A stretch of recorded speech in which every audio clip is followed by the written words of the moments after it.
आज बाहेर गेले होते त्यामुळे फार उशीर झाला होता।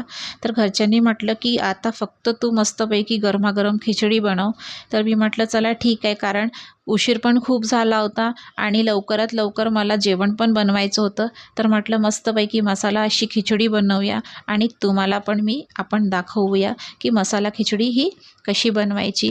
तर मंडळी, स्वागत आहे तुमच्या दीपिकास रेसिपीमध्ये। आणि मस्तपैकी मी इथे कट करून घेतलेला आहे कांदा, टोमॅटो, लसूण, कोथिंबीर आणि थोडं मी इथे कढीपत्ता घेतलेला आहे। तर 4 लोकांच्या खिचडीकरिता मी घेतलेल्या आहे 2 वाट्या तांदूळ आणि 2 वाट्या डाळ।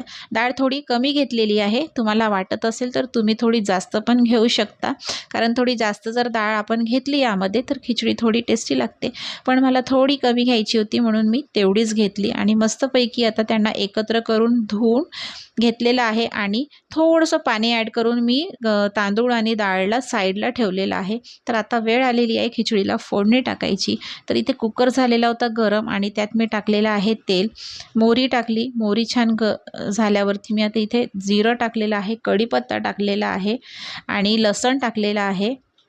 आता मी हे झाल्यानंतर टाकणार आहे कांदा। एकच कांदा घेतलेला आहे मी, कारण खूप जास्त कांदा वगैरे याला लागत नाही, त्यामुळे मी एक कांदा घेतला।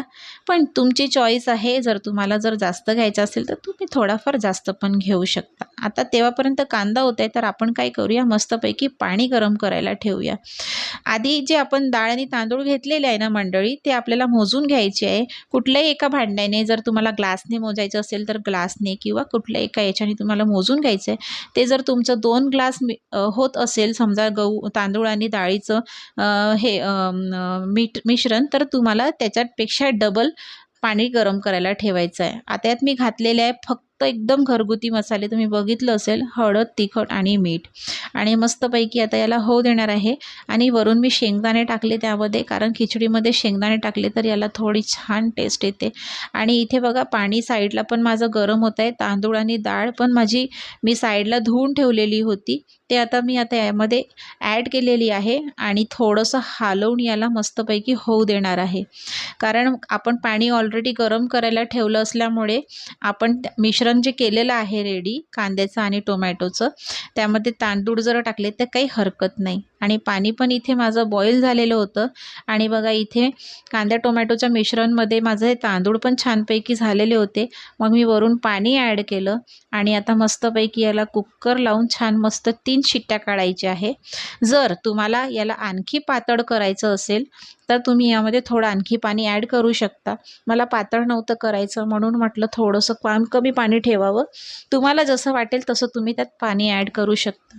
आणि आता 3 शिट्ट्या होईपर्यंत म्हटलं थोडंसं किचनमधलं आवरून घ्यावं, कारण स्वयंपाक करत असताना बरेचसे आपले भाजीचे वगैरे किंवा कचरा इकडे तिकडे पडून असतो, तर म्हटलं ते आवरून घ्यावं। आणि मस्तपैकी माझ्या शिट्ट्या झालेल्या होत्या आणि खिचडी पण रेडी झालेली होती।